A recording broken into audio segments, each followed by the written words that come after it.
Hi and hello guys, welcome back to my channel. This is Arvind. இன்னைக்கு நம்ம வீடியோவில் என்ன பார்க்க போகிறோம்னு பார்த்தீங்கன்னா, அதுக்கு முன்னாடி இன்டர்ன்ஷிப் ட்ரைனிங் வந்துருந்தேன். இங்கே ஒரு டிராக்டர் இருந்துச்சு. சரி, அப்படியே ஒரு டிராக்டர்லேயே ஒரு வீடியோ எடுப்போம். சும்மா இல்லை, கண்டென்ட்டான வீடியோ எடுப்போம் அப்படின்னு சொல்லிட்டு எடுக்கிறேன்.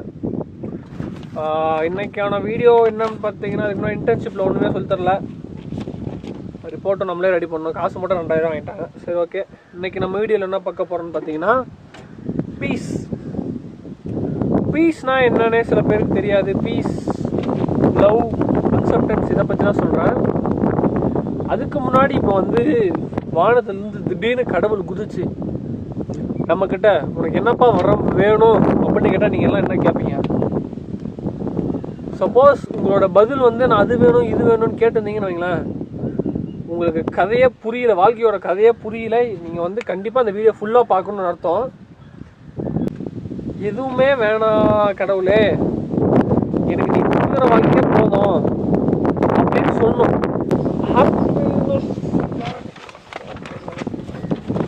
நம்ம ஊரில் ஆடி மாதம் வேறு பயங்கரமாக காற்றடிக்குது. இப்போ அதான் கடவுள் கொடுத்துருக்க வாழ்க்கையே நமக்கு வாழ தெரியணும். இப்போ நான் இப்போ சொல்லுவாங்க சில பேர், இப்போ ஜிம்மே போனாலும் என் உடம்பு அந்த மாதிரி வந்துட்டா நான் அப்படி ஆயிடுவேன், இந்த மாதிரி வந்துட்டா இப்படி ஆயிடுவேன் அப்படின்னு. அப்படி ஒரு விஷயம் நல்லா புரிஞ்சுவாங்க. கேவலமான தாட் அது. நான் காலேஜ் போனால் அப்படி ஆயிடுவேன். இருக்கிற இடத்துலேருந்து உங்களால் எவ்வளோக்கு எவ்வளோ ஃபுல்ஃபில்லான எஃபர்ட்ஸை போட முடியுமோ, ஆரல்ஸ் எவ்வளோக்கு எவ்வளோ சந்தோஷமாக இருக்க முடியுமோ, ஆரல்ஸ் எவ்வளோக்கு எவ்வளோ பீஸ்ஃபுல்லாக இருக்க முடியுமோ, ஆரல்ஸ் எவ்வளோக்கு எவ்வளோ லவ்வை ஸ்ப்ரெட் பண்ண முடியுமோ, அப்படி ஸ்ப்ரெட் பண்ணால் மட்டும்தான் உங்கள் வாழ்க்கை ரொம்ப அழகாக இருக்கும். இப்போ யாருமே, இப்போ அம்பானியோ சரி, யாராக இருந்தாலும் சரி, அவங்களோட ப்ரெசன்ட் ஸ்டேட்டில் யாரும் ஃப்யூச்சரை பற்றி யோசிக்க மாட்டாங்கன்னு. எப்படி சொல்கிறேன்னா, ஃப்யூச்சரை பற்றி யோசிக்க மாட்டாங்கன்னா பிளான் பண்ண வேணாம்னு சொல்ல வரல, ஃப்யூச்சரில் போய் உட்காந்துக்காதீங்கன்னு சொல்ல வரேன். இப்போ ஃப்யூச்சரில் நான் மட்டும் 10 வருஷம் கழிச்சு இந்த மாதிரி ஆகிட்டேன்னா அங்கே இந்த பண்ணிமே அந்த மாதிரி பண்ணக்கூடாது. ஃப்யூச்சரில் நான் 10 வருஷம் கழிச்சு இப்படி ஆகணும்னு சொல்லிட்டு கோல் மட்டும் தான் செட் பண்ணணும். ஃப்யூச்சர்லேயே போய் ஒட்டிக்கின்னு, இல்லைன்னா பாஸ்ட்டை போய் ஒட்டிக்கின்னு அப்படிங்கிறது பயங்கர தப்பான விஷயம். அதுதான் ஒரு மிகப்பெரிய தப்பான விஷயம். அதான் சொல்ல வரேன். இப்போ அது ஒரு பெரிய ஸ்கேம். என்னன்றது, இந்த நான் நாளைக்கு அப்படி ஆயிடுவேன், அது இப்படி ஆயிடுவேன், சார் ஒன்று 10 நாள் லீவ் முடிஞ்சா நான் அப்படி ஆயிடுவேன் இப்படி ஆயிடுவேன் காலேஜ். அதான் வேணாம். அந்த completely waste of time. As possible கஷ்டமோ நஷ்டமோ, கஷ்டமோ வேதனையோ ஃபெயிலியரோ எதாக இருந்தாலும் சரி, அதை ப்ரெசன்ட் மொமெண்ட்டில் அக்செப்ட் பண்ணிட்டு அந்த எம்ப்ரேஸ் பண்ணுங்கள். அந்த ஃபீலிங்கை, அந்த எமோஷனை எம்ப்ரேஸ் பண்ணுங்கள். Let it be. இப்போ it is as it is. அதுவாக தான் இருக்குது. நீங்கள் தான் போட்டு அது எனர்ஜி ரொம்ப ஓவர் திங்க் பண்ணிக்கின்னு ரொம்ப இது பண்ணுறீங்க, ரொம்ப காம்ப்ளிகேட் பண்ணிக்கிறீங்க உங்கள் லைஃப்பில். Just let it B. அதுவாகவே இருக்கட்டும். நம்ம என்ன பண்ண முடியுமோ அந்த மாதிரி பண்ணிட்டு போகணும். நம்ம எல்லாருமே எங்கெங்கேயோ போகிற மாதிரி தெரியும். நம்ம மட்டும்தான் ஒரே இடத்துல இருக்கிறோம். எல்லாருமே அவங்களோட லைஃப்பில் ஒரு லைஃப்பை லீட் பண்ணிட்டு வேலைக்கு போயிருப்பாங்க, பிளேஸ் ஆகிருப்பாங்க, இன்டர்ன்ஷிப் போயிருப்பாங்க, ஸ்டைஃபன் பைஸாக வரும். நம்ம தான் நம்ம மட்டும்தான் கஷ்டப்பட்டுக்கிறோம், இருக்கிற இடத்துல இருக்கிறோம். நமக்குன்னு எதுவும் ஸ்கில் இல்லை. தயவுசெய்து அப்படி நினைக்காதீங்க. உங்களோட கோலுக்காண்டி நீங்கள் ஒவ்வொரு பர்சன்ட் ஒவ்வொரு நாள் இம்ப்ரூவ் ஆகிட்டே இருக்கீங்க. அது உங்களுக்கு தெரில. அதுதான் பீஸ். புரியுதுங்களா? That is called peace. ஒரு விஷயம் எது பண்ணாலும் பீஸ்க்காக பண்ணுங்க. இப்போ ஃபார் எக்ஸாம்பிள் சொல்கிறேன், இப்போ ஒரு ஜாப் எனக்கு வேணும்னு வச்சுக்கோங்களேன். யாருக்குமே அந்த ஜாப் எல்லாம் பிடிக்கல.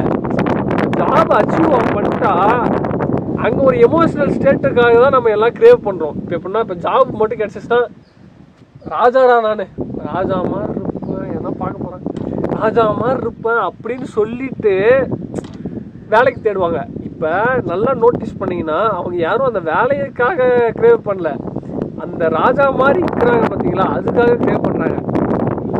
ஸோ தட் அந்த விஷயம் நல்லா புரிஞ்சுக்கோங்க. அதனால் நான் என்ன சொல்ல வரேன்னா, இருக்கிறப்பே நீ ராஜாவாக இருப்பா. யாரும் அதான் சொல்லல. நான் நிறைய இந்த அட்வைஸ்லாம் சொல்ல வரல. சும்மா பிஹைண்ட் லைஃபுக்கு அப்புறம் ஒரு எல்லாருமே. இப்போ அதான் சசிகுமார் ஒரு படத்தில் ஒரு டைலாக் சொல்லியிருப்பாரு, நாடோடிகள்னு நினைக்கிறேன்.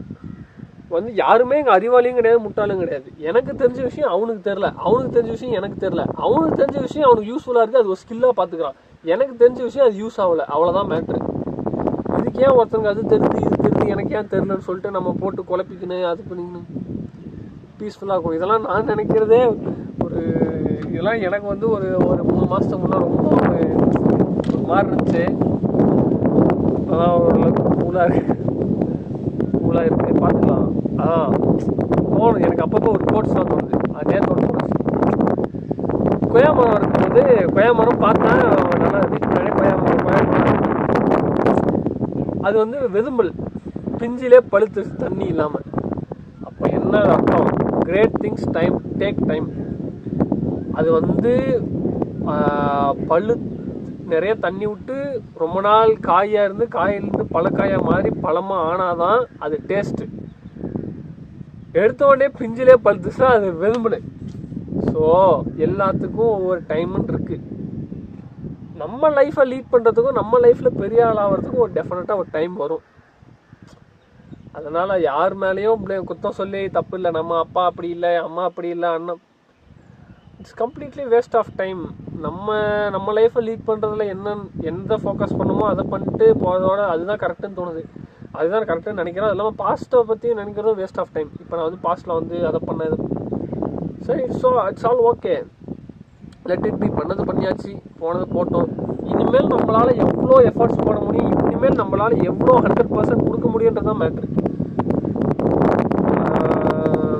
கடவுளுக்கு ரஜினி பண்ணுவோம், கண்ணை கட்டிக்கிட்டு சின்ன உலகத்தில் வாழலாம், கண்ணை கட்டிக்கிட்டு எல்லாம் இருட்டுன்னு நீ கூவாத, அந்த மாதிரி தான்